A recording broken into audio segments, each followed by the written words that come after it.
So let's take a look at the pattern again. I'm going to try and get that to focus again. Every once in a while it'll focus on for me nicely. Other times not so much. All right, there we go. You see up at the top, let me see if I can point it out. Here. That is our threading of the heddles. And they go 1, 2, 3, 4, 3, 2, 1, 2, 3, 4, 3, 2, 1, 3, 2. It's kind of like a dance. Now, one thing I have to keep in mind with mine, because the heddles on mine separate in the center, when I'm threading them, I have to keep that in mind. So at the halfway point, half of them are going to be threaded this way, half of them are going to be threaded this way, so that this pattern can be achieved when we use this pattern for, they use the word treadling, I believe that's the correct terminology, when I press the buttons and make the heddles and the frames go up and down. So here's what we're going to do. We know that we have 80, this 10 inches with 8 in each, that's 80 strands across, which means at the 40 point is where we're going to be starting. Now, for this, we know that, let's see, 1, 2, 3, 4, 5, 6, 7, 8, 9, 10. Okay, so if that one, it's a 4, so it's a fourth heddle, is the 10th one, I can extrapolate safely that the 4 will be the 40th one as well, because that's 10. It'll just be 4 sets of this. So I'm going to start on the 4, then I'm going to do a 3, then I'm going to do a 2, then I'm going to do a 1, then I'm going to do a 2.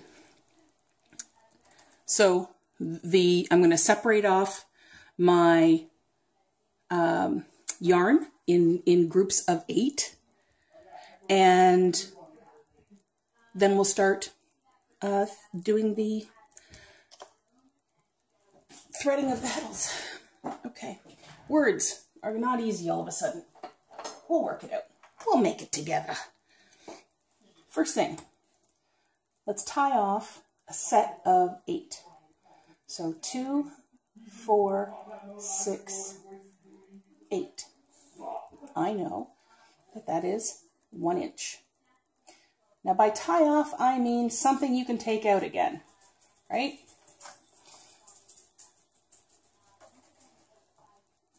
Two, 4, 6, 8.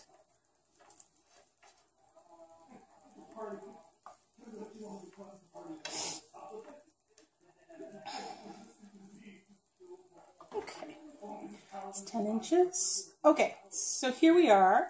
We have them all sorted and straightened, and we know that we have 10 inches. So 1, 2, 3, 4, 5. We're going to start here. When I was looking at the program, I did say 4 inches, but it's actually 5. But still, it goes 4, 3, 2, 1, 2, 3, 4, 3, 2, 1. Oh, I better look at that again. See, now I'm messing with my own head. See? Always double check. Okay. 1, 2, 3, 4, 5, 6, 7, 8, 9, 10. Okay. So it's still going to be a 4 when I start.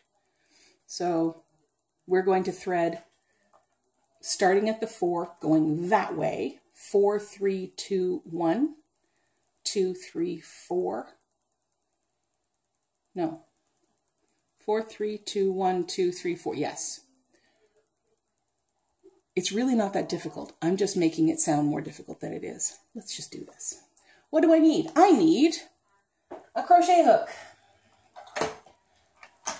Now with my rigid heddle loom, I got a hook that goes through the heddle. I do have that, but it's not as convenient with this particular loom. So I found, being somebody who's been doing fiber arts for a while, I'm also a crocheter. I don't do that quite as often now, almost never. But I do have crochet hooks. So we have a crochet hook, and then we have the hook that'll actually take it through the reed when we get there. So I'm just going to pop that up there.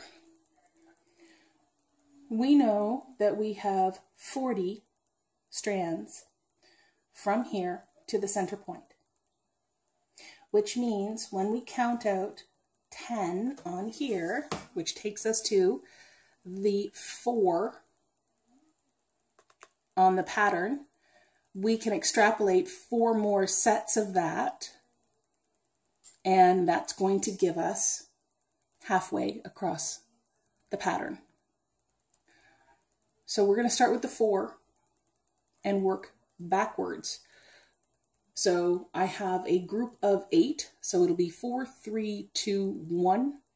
There's 4, 2, 3, 4, and then a 3.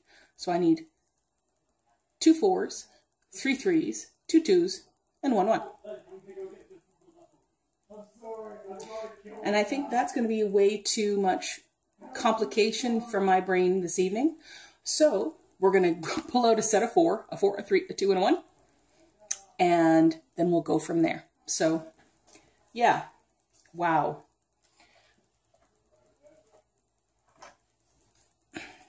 I wanted to make this seem less complicated than it is, because it isn't as complicated. It's just a matter of looking at where you're at, where you're going, and go from there. And I just way overcomplicated things. 3. Now, okay, let's not going to back it up. I'm going to keep pulling this forward, but then I'm going to show you what I'm doing. A 2 and a 1. Okay, so I have a heddle. That's this literally this metal floaty piece from the 4th segment back here. Then I have a 3 from here, and then I have a 2, and then I have a 1. Okay, just so that you can all see, there's the 4, there's the 3, there's the 2, and there's the 1. So we're going to undo the center of this. There we go. The first strand goes in 4. Pretty straightforward.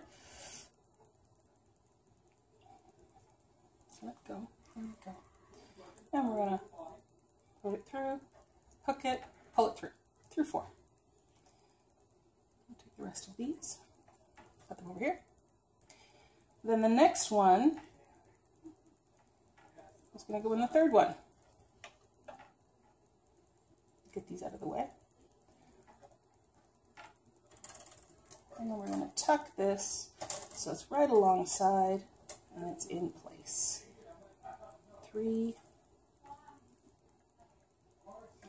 And then the very next one goes into the number 2.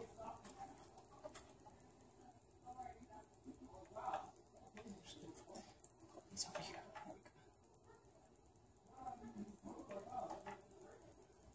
Tuck that alongside. And then the last one goes in the number 1. And we want to make sure we're taking the very next one. We've spent all this time making sure that those fibers were straight and that they were all lined up side by side. We want to make sure that it stays that way, because that is going to make your pattern. Okay? So there's 4, 3, 2, 1. So the next one is a 2, and then a 3,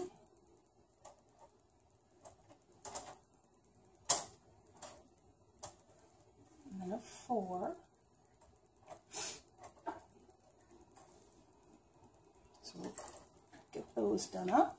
So we've done so next And again, I still stand out. If there's somebody that knows a better way to do this, oh my goodness, I am down for learning new things. By better, I mean less complicated.